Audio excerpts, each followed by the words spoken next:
C'est juste un article, mais qui est vraiment chouette, et qui dit « C'est qui l'homme qu'ils ont transformé en blague ?» Et je trouve que c'est une très bonne définition de la façon dont il a été traité. Et notamment, il y avait des tas d'histoires folles qui couraient sur lui, moi que j'ai retrouvé dans la presse, notamment qu'il avait un guépard et qu'il lui donnait du pastis. Qu'il lui faisait boire du pastis dans un bol. Et quand il est arrivé aux États-Unis, Siki a dit « Mais jamais j'aurais fait une sottise pareille ». Donc, si vous voulez, il était tout le temps obligé de rétablir la vérité et à chaque fois on réinventait de nouveaux mensonges. On réinventait de nouveaux mensonges, obligé de dire la vérité. Donc finalement, il est dans un contexte qui est un contexte où l'homme ou la femme noire est dans une situation de violence symbolique, politique, économique. Et vous, quand vous découvrez donc l'histoire de Siki, c'est à quel moment? Et est-ce que vous étiez automatiquement en lien avec ce contexte-là? Pas du tout, pas du tout. Enfin, non, je ne connaissais pas du tout l'histoire de la France à cette période de l'histoire, dans les années, je dirais, 10-20. Moi, ce qui m'a effectivement frappé, c'était soit les blagues, enfin, c'était ce tombereau d'articles qui était absolument invraisemblable. J'en cite pas mal, parfois de gens très connus, quoi. Comme il y a l'auteur de La Guerre du Feu. Alors c'est pas un français, c'est un belge, c'est Ronnie Lenné, je crois, qui dit que Siki a gagné parce que l'ossature, comment dire, les os des Noirs sont plus résistants et les tendons. C'est des trucs qu'on lisait à longueur d'article, et ça, je ne le savais pas du tout. Je savais pas qu'il y avait cette sorte de rouleau compresseur, de trucs absurdes, quoi. C'était à longueur d'article, hein, c'était ça. À longueur d'article, il y a le contexte, mais il y a aussi que Siki n'est pas le premier champion du monde noir. Non.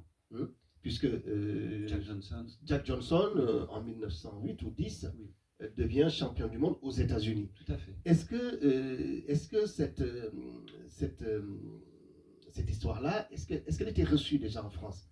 Parce qu'on le présente dans le film comme étant quelque chose d'extraordinaire, comme si le fait qu'ils viennent d'Afrique et non pas des États-Unis ramenait encore de l'extraordinaire par l'image qu'on avait de l'Africain. Et ça, je dirais que ça a été presque aussi beaucoup aux États-Unis. Hein. Quand il est allé boxer aux États-Unis, on l'appelait Champion Z et tout ça.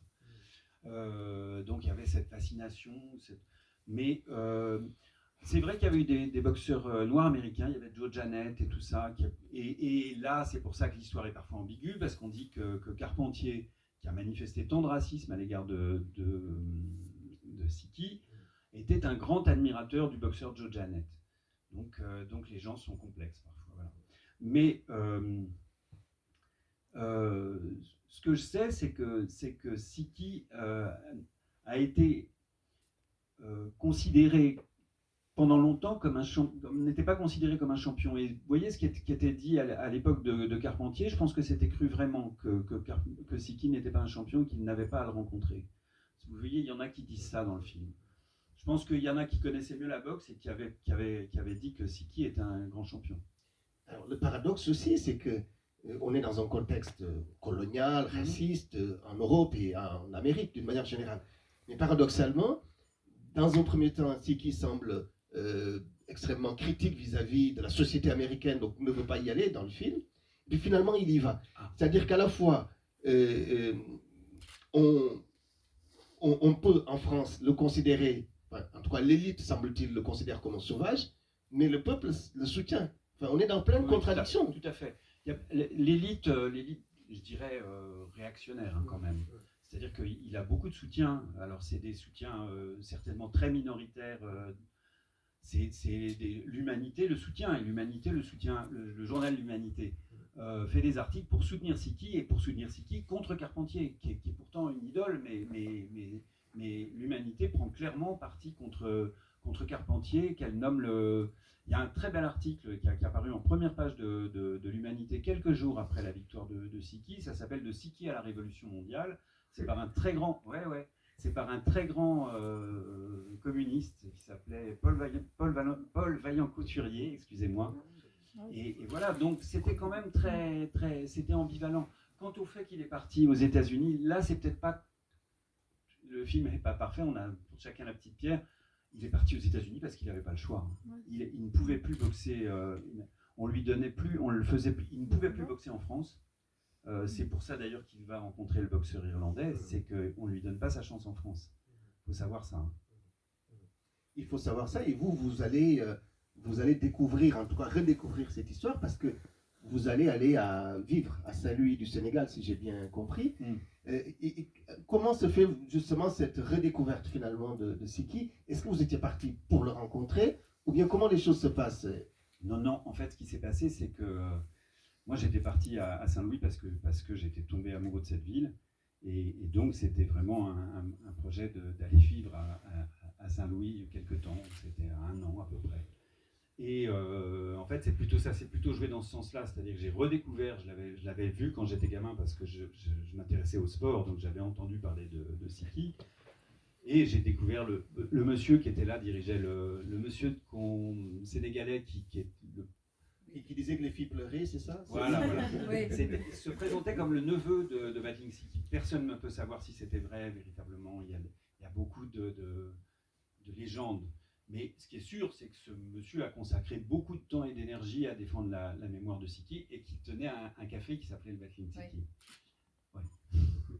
Et donc c'est comme ça que vous... C'est comme ça que j'ai redécouvert l'histoire de Siki et je me suis... et en fait, je crois que c'est à la toute fin de mon séjour à Saint-Louis que j'ai décidé d'écrire un bouquin sur Siki. Et j'y suis retourné, du coup. Et ça, c'était en quelle année? Alors là, je m'y perds un peu, mais ça doit être 2006. Quand je pars de Saint-Louis, je suis allé à Saint-Louis en 2001-2002. Donc je reviens en juin 2002 de Saint-Louis, je commence à travailler sur lui, j'y suis retourné en 2005 par là.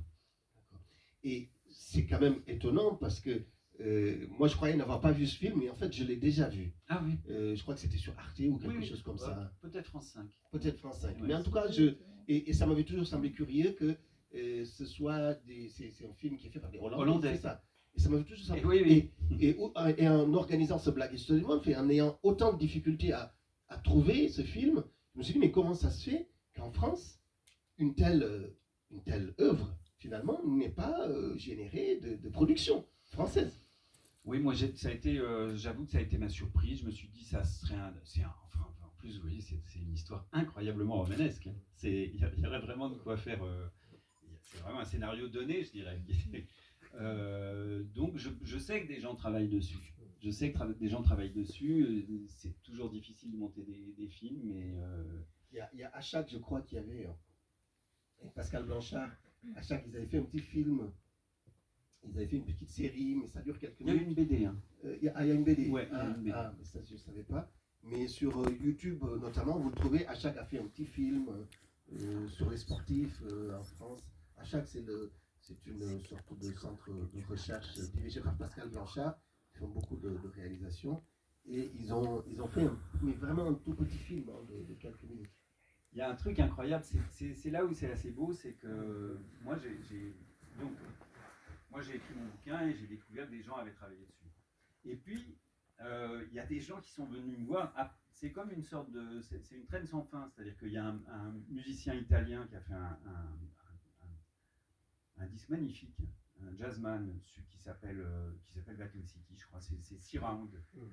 C'est Mauro Gargano. C'est ce que vous m'avez envoyé, je crois. Ouais, voilà. Il y a un documentariste australien qui travaille en ce moment, qui est en train de finir un documentaire sur Battling Siki. Et en fait, je me suis dit, mais comment un Australien connaît l'histoire de Siki? Et si j'ai bien compris, je ne veux pas rajouter une légende aux légendes, mais en fait, il y a quelqu'un qui est un grand historien de la boxe, c'est un type beaucoup plus intelligent qu'on le croit, c'est Mike Tyson. Et en fait, Mike Tyson connaissait très bien l'histoire de Battling Siki et le considérait comme un précurseur. Et a dit à cet Australien qui l'interviewait, intéresse-toi à ce type. Voilà. Ce que je trouve très beau, c'est que c'est comme une flamme qui se transmet.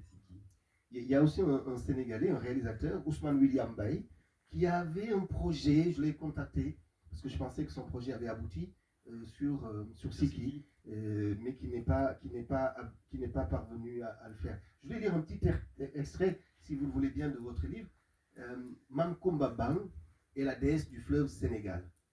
Ceux qui l'ont vue s'en souviennent parfois comme d'une femme élancée, à la chevelure lourde glissant jusqu'au creux des reins. D'autres l'ont croisée près de la gare, déguisée en vieille femme voûtée. Un jour, fâchée par une marchande, elle a fait grouiller des vers dans son étal de fruits. Un autre, à l'inverse, elle a laissé glisser de sa paume des torrents de pièces dans la main d'une mendiante. Et personne ne s'est étonné de ces miracles triviaux. Et en lisant cet extrait, j'ai pensé au début du film, parce qu'au début du film, on nous raconte que, et ça moi je ne le savais pas, c'est que ce garçon finalement, c'est à 7-8 ans que, alors justement là aussi, les versions semblent contradictoires dans le film, parce qu'on nous dit qu'on a demandé l'autorisation à ses parents, on nous dit que non, on l'a... Qu'est-ce qui s'est passé réellement? Ah, je sais pas. Oui. Non, ce que je veux dire, c'est que... Non, enfin, moi aussi, j'ai eu... Alors voilà, est-ce que c'est 7 ou 8 ans et est-ce qu'elle l'a adopté? Est-ce que c'était 14 ou 15 ans et là, c'était peut-être plutôt un rapport sentimental? Il y a cette histoire qui a été rapportée beaucoup, qu'on jetait des pièces dans la rivière. Ce qui se fait toujours, notamment à Gorée. Si vous allez à l'île de Gorée, ça se fait toujours. Pour ceux qui sont allés à Gorée, il y a encore des enfants à qui les touristes jettent des pièces, des petits Goréens qui plongent et qui vont chercher les pièces. Ça se fait toujours. D'accord. Oui, et donc, on est dans ce contexte. On est à Saint-Louis du Sénégal. Alors, Saint-Louis du Sénégal, c'est une ville qui porte le nom d'un roi de France. Il faut le savoir, c'est très important. Il y a à l'entrée de Saint-Louis une grande statue de Faidherbe. Faidherbe était un gouverneur de l'Afrique occidentale française et qui fait l'objet aussi de beaucoup d'interrogations, voire même de remises en cause, puisque une partie de la jeunesse de Saint-Louis est la capitale de l'Afrique occidentale française, une partie de la jeunesse de Saint-Louis se bat justement pour débaptiser ou en tout cas enlever finalement ce symbole colonial. À l'inverse, Jean-Marie Bretagne, vous avez vécu à Saint-Louis. Et vous nous avez parlé des légendes et de certains qui perpétuent la mémoire de Siki. Mais est-ce que les autorités officielles sénégalaises, saint-louisiennes, est-ce qu'il y a quelque chose qui est fait justement? Pour Siki? Oui. Alors déjà, ce qui a été fait, et ce qui a été fait par certaines personnes qui sont dans le film, je crois, c'est quand, donc je crois que c'est 85, je peux me tromper, les cendres ont été ramenées. Les cendres de Siki étaient toujours à New York. Et elles ont été ramenées à Saint-Louis, au cimetière des pêcheurs de Saint-Louis, où on peut les voir. Moi, j'y suis allé, c'est évidemment très émouvant. Ils font avec les moyens. C'est une ville qui vit difficilement. Donc, non, c'est vrai qu'il y a une plaque, il y a des gens qui se battent pour faire. Il faut aussi savoir quelque chose qui est important, c'est que le souvenir de Siki revient maintenant au Sénégal, et je l'espère de plus en plus, mais c'est quelqu'un qui a très peu vécu au Sénégal. Hein, quand on y pense, il n'y est jamais retourné. Et... Oui, c'est ça qui est très intéressant, parce qu'il est très présent dans l'imaginaire sénégalais. Voilà. Ça, c'est une réalité. Moi, j'ai vécu jusqu'à 25 ans, je sais que je connaissais son histoire, mais très vaguement. Voilà. Très vaguement. Par exemple, j'étais persuadé que Siki avait été un tirailleur sénégalais, alors qu'en fait non. C'est pas exactement ça. Voilà. Et dans le film, on voit que c'est quelqu'un qui s'est enrôlé ici même, voilà. Dans un régiment colonial, voilà, qui n'est pas le même que les régiments tirailleurs. C'est pas la même composition. Il y a beaucoup de choses qui sont... et je ne sais pas si c'est dit, mais il a eu je crois que c'est dit, il a eu des décorations. Il a eu la médaille il a été gradé, il est devenu, je crois, aspirant ou adjudant. Il a eu la croix de guerre, la croix du mérite. Quant à savoir pourquoi, moi je suis comme les autres, j'ai essayé de mettre des hypothèses là-dedans. Mais c'est un peu la tristesse qu'on a quand on cherche, c'est qu'il y a beaucoup de choses qui se sont hélas évaporées. Qui était Batlin Siki? Sur les photos, son visage n'arrête pas le regard. Ses traits sont grossiers, son front bas, sa chevelure crépue et dressée en vrac. Il est banal, presque laid. Il a tout pour qu'on l'oublie. Sauf son sourire, c'est vrai. Ses yeux se plantent dans les vôtres avec une infinie confiance qui traverse le temps. On en a le cœur serré, car l'illusion est aussi vive que vaine. il est trop tard, personne ne lui a tendu la main, tandis qu'il s'enfonçait dans l'oubli. On peut dire que vous lui avez tendu la main. On peut dire ça. Ouais, j'ai essayé. Et est-ce que vous avez des questions, peut-être des remarques ici? Oui. Oui, vous avez dit qu'il n'était jamais retourné au Sénégal, donc il n'a jamais revu ses parents. Ah non. Non, j'en sais pas plus, mais on sait qu'il n'est jamais retourné au Sénégal. Mais vous avez vu, hein, c'est assez troublant aussi le destin de son fils, dont on ne sait rien. Oui, c'est vrai. Ouais, comment il s'est retrouvé à New York? Il est parti en bateau. Il est parti en bateau pour boxer. Sa carrière était un peu dans une impasse en France et en Europe. Donc il est parti en bateau pour boxer à New York. Et il a boxé à travers tous les États-Unis. Il a même boxé, je voulais dire parce que ça c'est amusant, parce qu'on a souvent dit que le match contre Carpentier c'était une exhibition. Je ne sais pas où on est allé chercher ça. Comme si tout le monde savait qu'il allait perdre et qu'il avait triché. Je vous jure, hein, j'ai vu ça dans des encyclopédies de la boxe. Les spectateurs, je peux vous dire, je suis allé regarder dans la presse, ils n'étaient pas au courant qu'ils assistaient à une exhibition. Donc ils assistaient à un vrai combat. Ce que je veux dire, c'est qu'à Montréal, il a fait une vraie exhibition contre qui? Jack Johnson. D'accord. Donc lui, déjà un certain âge.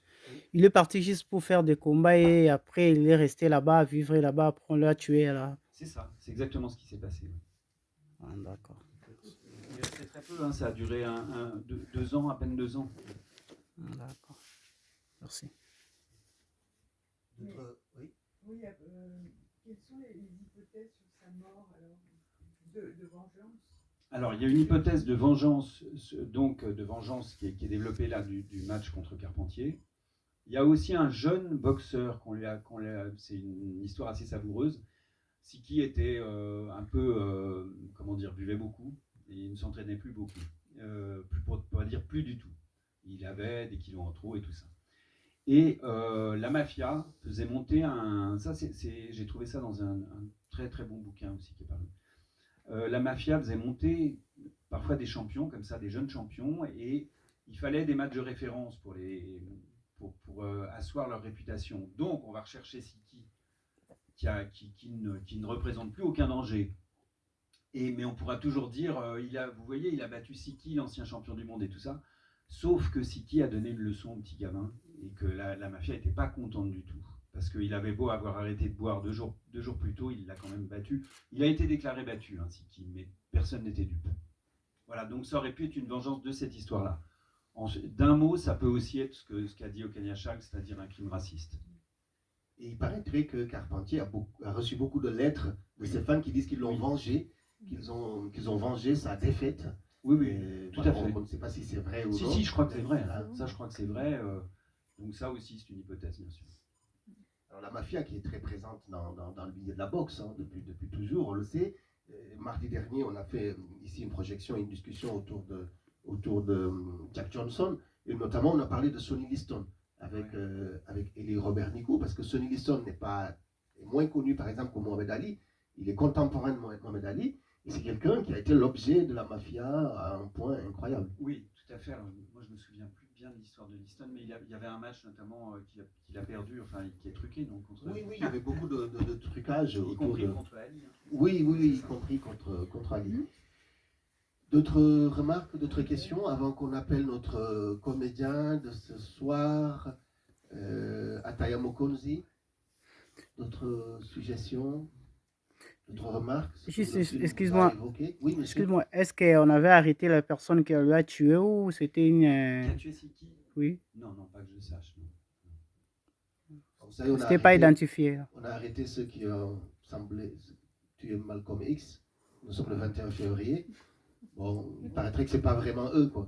Hein, qu'il y en a un autre qu'on est en train de découvrir justement avec la nouvelle série. Je ne vais pas faire de publicité pour Netflix. Hein.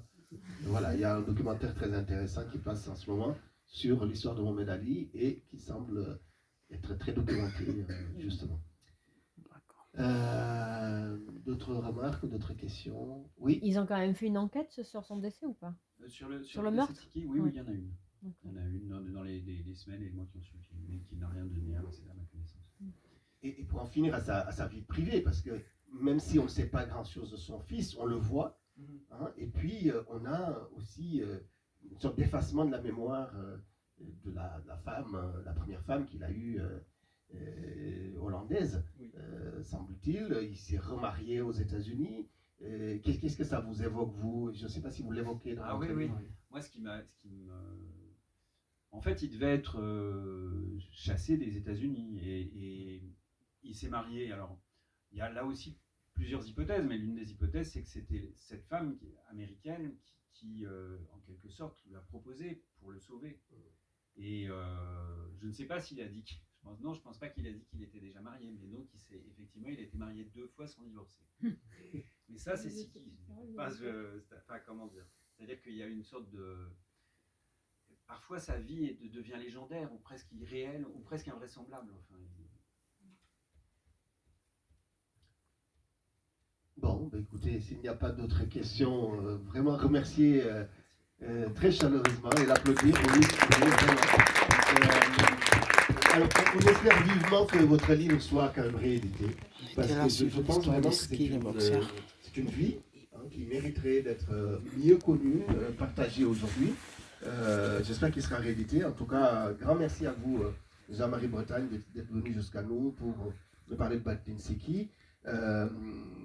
Le film, maintenant on a un exemplaire du film. Voilà, merci à vous également. C'est pas fini. On attend donc maintenant Ataya Mokonzi.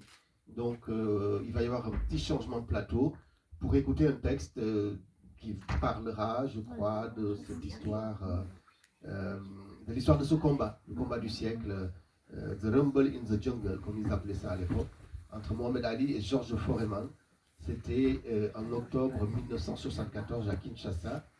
Un combat d'une force incroyable. Le premier le premier combat de boxe qui se déroule